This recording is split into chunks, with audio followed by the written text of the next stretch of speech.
Hi there, welcome at Oppistal. And today we've got Elsie, our equine dentist, with us. Elsie, thank you so much for taking time and spending the day with Oppistal to make sure that all the horses' teeth are tip-top. Oh, thank you very much. I love being here. Elsie, can you tell the viewers why is equine dentistry a passion? Because you're small, but you are trained. So I've always loved and always had a passion for animals, and I've always wanted to help animals very much. And I feel this is still, I can make a career out of it, and also I get to do what I love every single day. Awesome. So can I ask you some of the jargon that we hear often when an equine dentist visit the yard? It will be something like rams and lacerations and hooks. Can you just elaborate on that, explain that to us? Okay. So a ramp literally almost looks like a skateboard ramp. So it's when the top and the bottom jaw sit on top of each other. Sometimes the top jaw is a little bit longer, and then it just overgrows the bottom jaw by a little bit. Sometimes it can go a lot, also cutting into the bottom tissue. So it just makes like a skateboard ramp. I don't know how to make it. It just comes down like that. Okay. And then a hook? So a hook can literally look like a vampire tooth when they're always pointy and sharp. So it's almost like a ramp, but it's just a little bit more pointy and more sharp.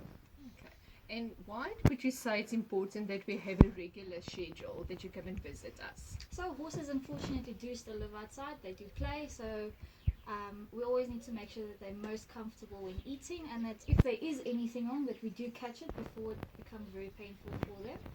Sometimes like a fracture, or if they lose a tooth and that opposing tooth grows right into it, it can go right through the jaw and make a hole in the other side of the jaw, and so we need to just keep an eye so stuff like that doesn't happen. So if you can think back, what was your highlight? What horse made a difference for you? Or for what horse did you make a difference? So I had a rescue donkey. He actually came from the townships. He was kicked in his face about 3 years ago, and they never actually knew what damage it did to its teeth. His lower sixes completely overgrew into his top jaw. It completely deviated his jaw, and when he was actually kicked in the face, it fractured two of his teeth, and both of those teeth split. One went to go sit in the palate, and the other one sat in the cheek. We couldn't actually open his mouth. That's how sore his TMJ was and how his muscles were in spasm. We had to give him a muscle relaxer with sedation. And after doing it, about 2 weeks later, he was eating, he was gaining weight, and he could actually just open his mouth freely. Awesome. Oh, thank you for spending time. So can you just show us one or two of the tools so the viewers will see you in action a little bit later? But which one is your favorite tool? So I like, this one is actually my favorite one because it does the most with the least effort. Okay. But this is the one that I use the most. This we use to take off sharp points. We use it to treat the tables of the mouth. We use it to take off the hooks, the ramps. So everything that we do, we use this for the inside of the mouth at the back. After that, I call this like my little nail buffer. So every time we take off the sharp points, or when we do the bit seats, there's always those little pieces that can just cut the cheeks. So this we just put against it, and it just rolls like that, circular motion, and it just buffs it nicely against the cheek and against the tongue so that it doesn't cut it. Then normally when that is finished, we can take the speculum off, which is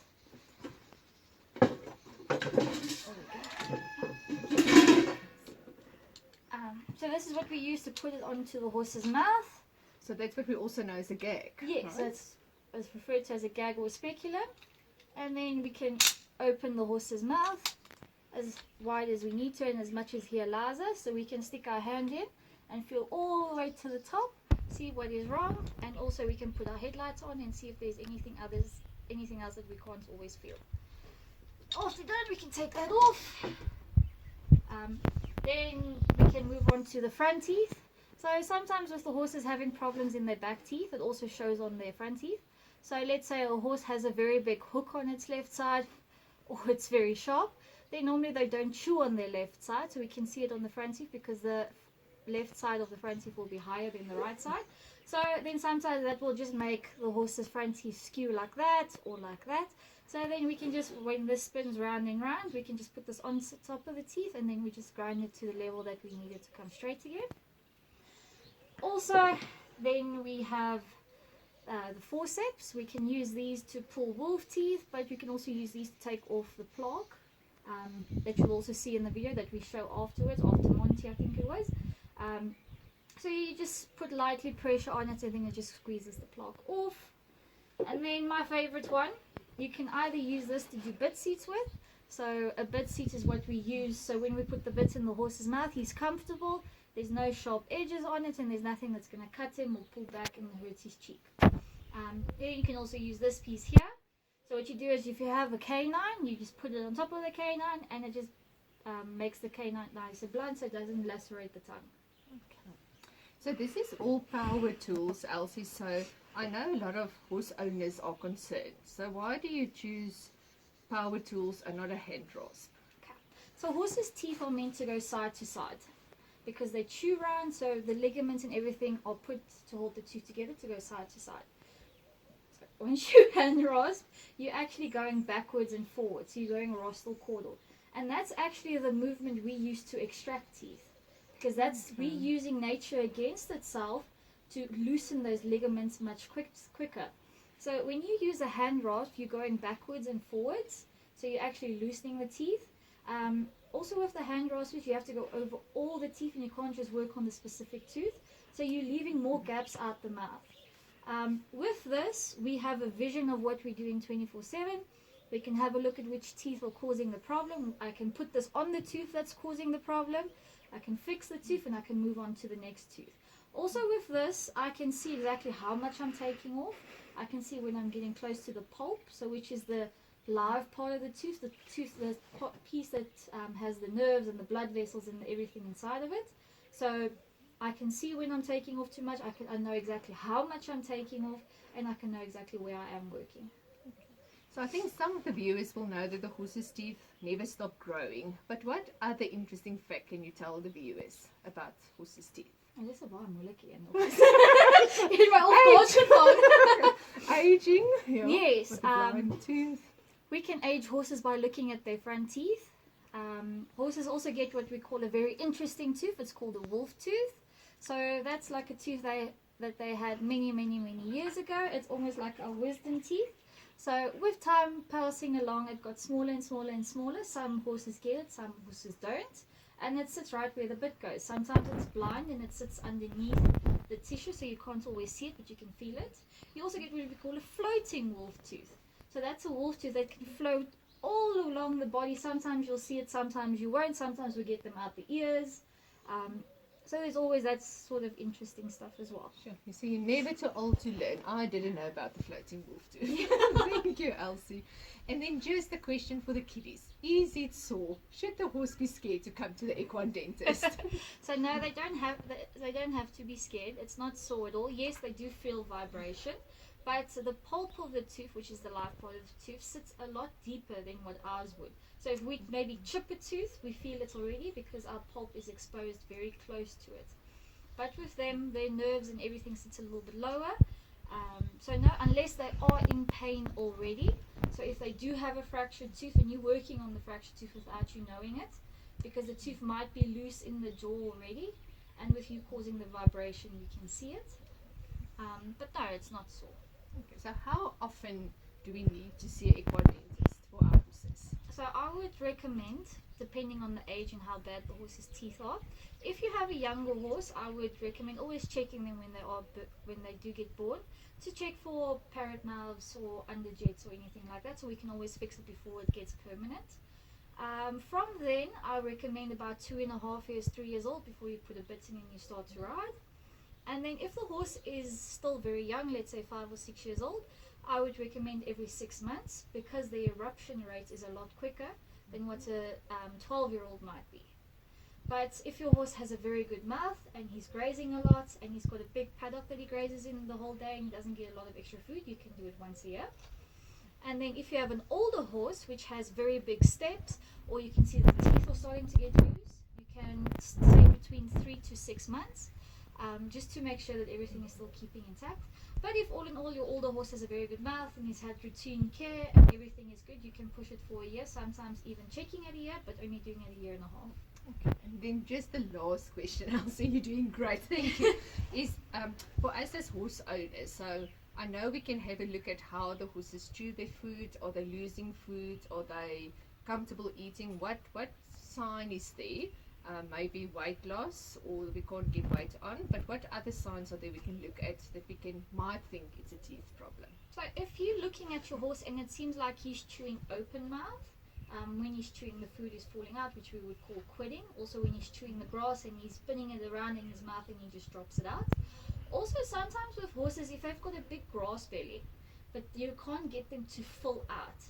Sometimes with that is horses have problems then with their teeth because they can't chew the food properly or fine enough so that the stomach actually absorbs everything. So otherwise it comes in, it goes through and it passes out. But if the horse can chew it properly, it's fine enough for their body to absorb all the nutrients, all the vitamins, all the proteins, and everything that they need to fill out. Also, if you know your horse and all of a sudden your horse gives you a problem with turning, jerking its head, rearing, bucking, anything like that. Also, you must also consider if the saddle is fitting right, if he has a hoof problem or anything like that. But also, if it's out of nowhere, you can always get it checked. Thank you very, very much, Elsie. I really appreciate your time with us today. It's a pleasure. Thank you for having me.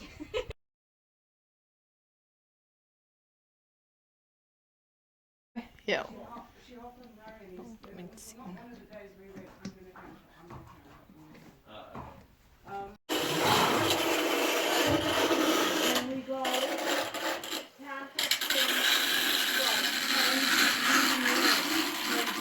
Okay.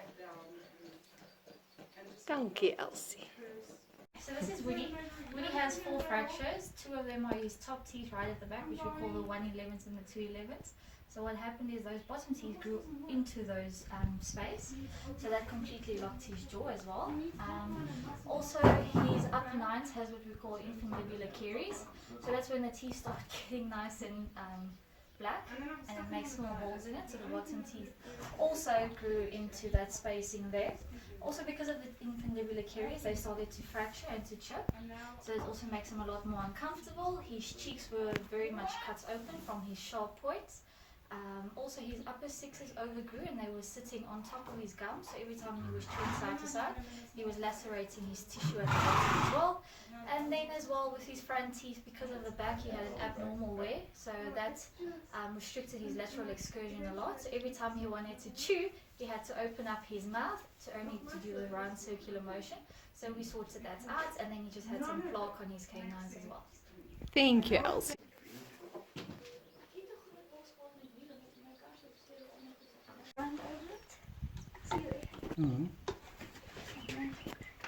Once we get nice and deep, we see if we get to the root of it.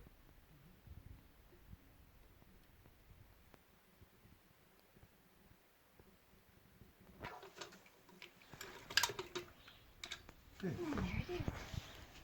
So good for much. I heard it. Oh, this one's actually loose. It's heard loose it. in the skin. I heard it bounce.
twists.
Yes.